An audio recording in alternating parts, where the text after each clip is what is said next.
sebuah gelombang setinggi gedung pencakar langit menghantam Jepang dan menyebabkan kehancuran tak terbayangkan. Bagaimana tsunami ini bisa terjadi?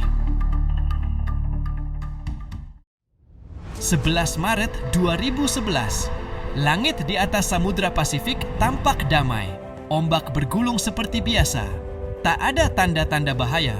Namun, di kedalaman lebih dari 30 km di bawah laut, kerak bumi sedang bergerak dengan kekuatan yang tak pernah dibayangkan manusia.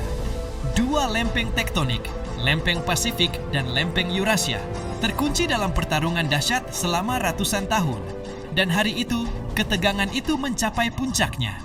Pukul 14:46 waktu setempat, bumi bergetar dengan kekuatan 9,1 magnitudo. Ini bukan sekadar gempa biasa.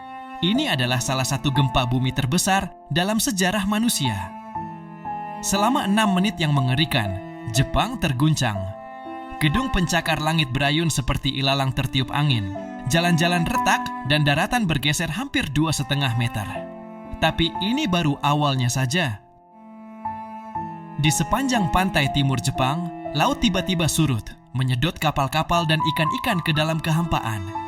Penduduk yang melihat ini sadar bahwa sesuatu yang mengerikan akan datang. Alarm peringatan tsunami berbunyi nyaring di seluruh negeri, menyuruh orang-orang berlari ke tempat tinggi.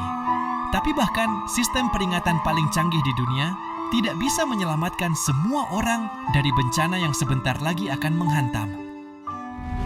Lalu dari cakrawala, dinding air itu muncul. Tsunami raksasa, lebih tinggi dari gedung bertingkat, melesat dengan kecepatan pesawat jet. Tidak hanya satu, tetapi beberapa gelombang beruntun, masing-masing membawa kehancuran yang lebih besar dari sebelumnya. Ketika gelombang pertama menghantam pantai, rumah-rumah yang sudah berdiri selama puluhan tahun hancur dalam sekejap. Mobil-mobil terapung, seperti dedaunan di sungai deras.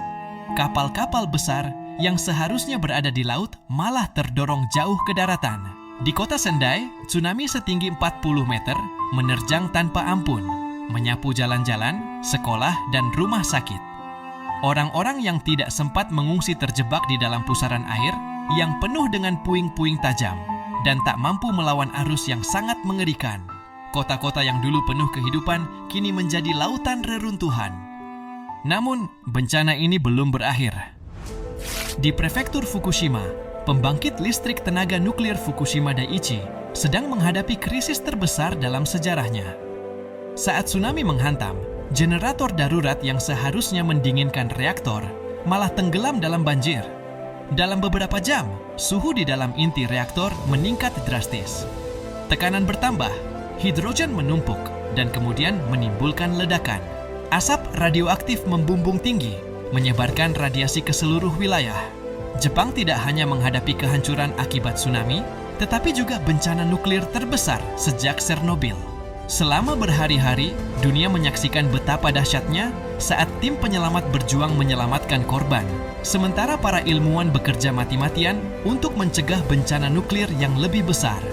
Ribuan orang tewas, ratusan ribu kehilangan rumah, dan dampak radiasi akan terasa selama beberapa dekade ke depan.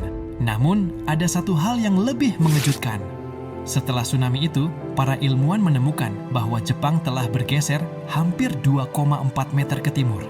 Tidak hanya itu, gempa ini begitu dahsyat hingga memperpendek panjang hari di bumi sebesar 1,8 mikrodetik. Tsunami ini bukan sekadar bencana bagi Jepang. Ia mengubah wajah dunia selamanya.